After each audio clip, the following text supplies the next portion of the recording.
Targeting and grooming children on the internet for sex. Demand for child sex abuse material is higher than ever, with recent figures showing more than half of all explicit content is hosted in Europe.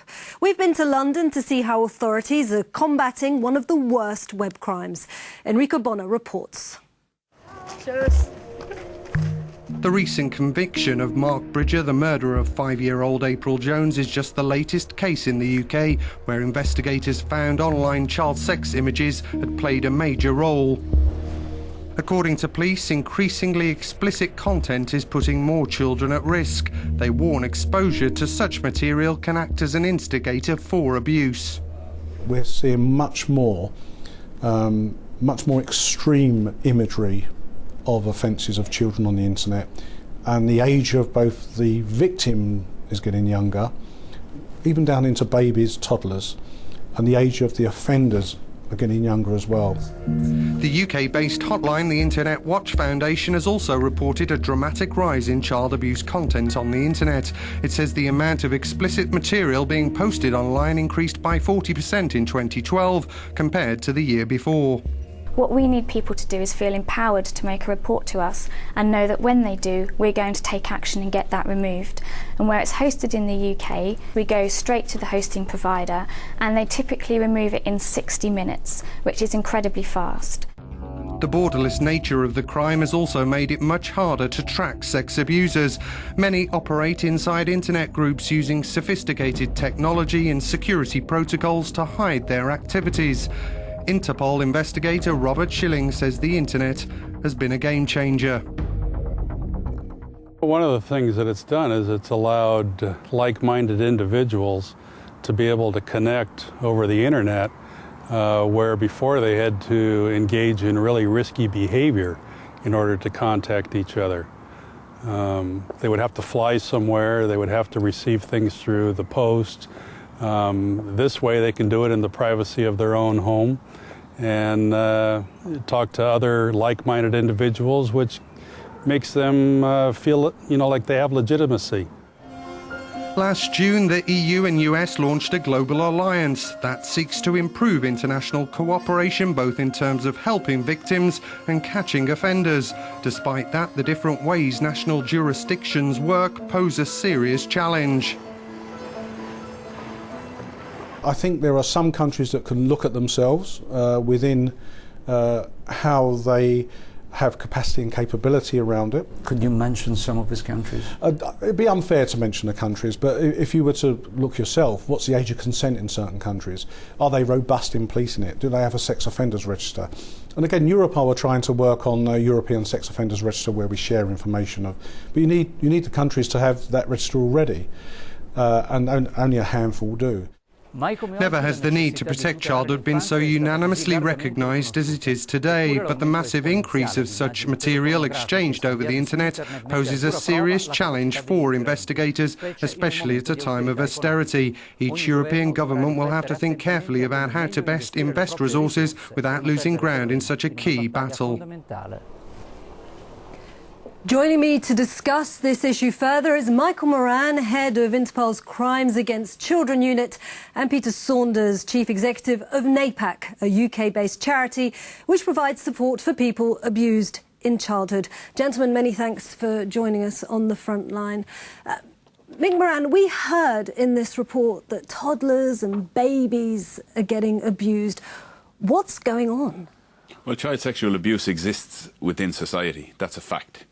It's just the proliferation of the technology now, the ease at which we can all use digital cameras, digital high-definition video cameras. It means that there's more and more child sexual abuse being recorded. An unfortunate fact is that pre-speech children are preferred in those environments because pre-speech children cannot disclose. Pre-speech children can't tell on you, basically, can't say what's happening to them. They don't understand the sexual context of what's happening to them. Are the crimes becoming more violent? It's a difficult call to make. Certainly, we see it on the complete spectrum. We see everything from just nakedness and exploitation, exploitative images, right the way up to bondage and sadomasochism being carried out on children of all ages. Peter Saunders, you were abused as a child. You now help victims of abuse. What impact psychologically does it have on a child to be sexually abused and then have those images distributed on the internet? It's now well established that the consequences of all forms of abuse actually are terribly, terribly debilitating for the victim. But the proliferation and the use of images, particularly through the internet, seems to add another level of degradation, if you like, that many victims will suffer from and suffer with for many decades to come, I fear. Well, because we're seeing that a lot of this is taking place in the home. So can we extrapolate from this that it's family members who are committing this abuse and then posting it online? It's a whole range of offending. It's father or grandfather or stepfather. Most people who abuse children tend to be trusted and known by the child, and I think that just again adds to the tragedy of it. How much money is made from this? The vast majority of this material is shared like for like. This is not a money-driven business. The vast majority of this exchange, the currency is pain. The currency is the pictures of the kids. The currency is the movies. The more information around the child makes it more valuable. You know, you see a toddler coming in from school with their school bag on and having their tea in the kitchen is just as valuable to these people as the actual penetrative sex carried out later on them. That series of abuse. And each abusive occasion forms part of a series, and we swap like for like, and that's the currency out there. Women? Are women ever involved in this, or is this predominantly a male crime? It's predominantly a male crime, but it's a fool who would say that women are not involved. Yes, many women do abuse, and at NAPAC we hear from people who have been abused by females, and often it's the hardest thing, particularly if it's a male victim, for that person to speak about. And I have to say that some of the most vicious people in terms of, say, the physical abuse that we've heard about has been perpetrated by mum. And again, that's one that most of us would find really hard to sort of grapple with. But it's something that we hear of, that women can inflict dreadful pain and suffering on their offspring. Let's pause now and listen to Elena Martellozzo, who's a criminologist at Middlesex University. I feel children are at risk because their life online is not discussed within the family. And often parents use the internet as a kind of a babysitter. They think that their children are safe because they're upstairs in their bedroom, but it's not always the case. What I don't understand is how can a child be being manipulated for sex under their parents' noses? How are these people grooming kids? The point is that it's a strategy. You know, a child will be groomed, vulnerabilities will be exploited by the person over text and chat. And the child will be convinced perhaps to show their breasts, if it's a female child, to show their breasts in the camera.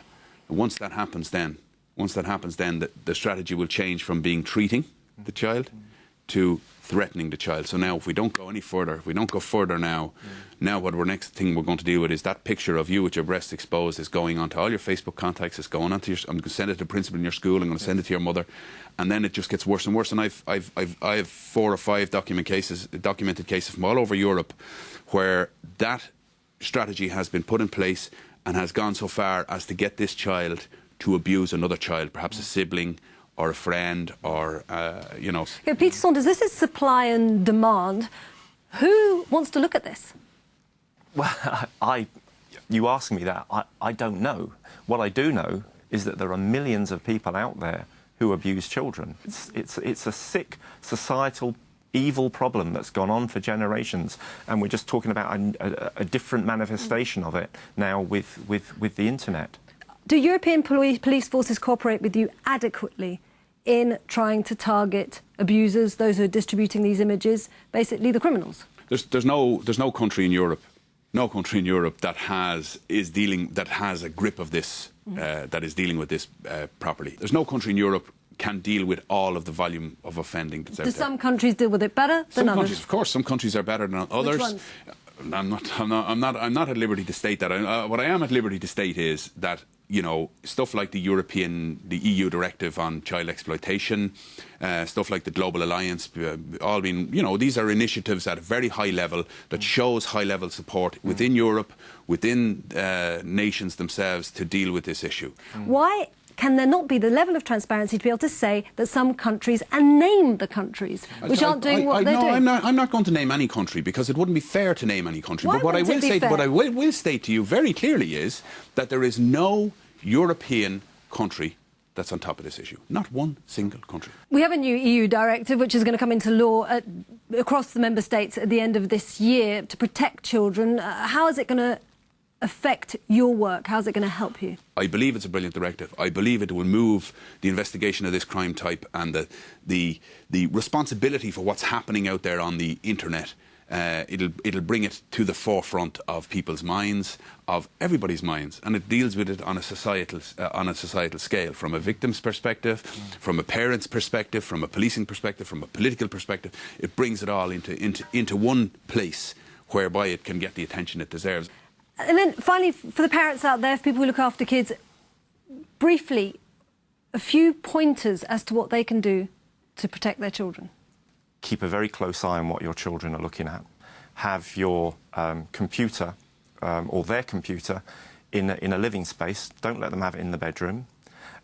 Talk to your children. Make sure that they have no secrets. And we have to, whether we like it or not, without going too far and wanting to sort of affect the innocence of our children, we have to talk to our children and educate our children that if anything is happening in their life that they feel vaguely uncomfortable about, that they can speak out. In the same way that survivors are now speaking out, we want our young people to know that they can speak out, and then offenders will start to think before they act, perhaps. Gentlemen, many thanks for this discussion. Thank you. As we've already mentioned, those subjected to sexual abuse online are getting younger. At least 9% of the victims reported in 2012 were infants. That's an increase of a third from the previous year. Do you think enough is being done to eradicate this kind of material online? You can contact us via social media. We're keen to hear your thoughts. We return next month.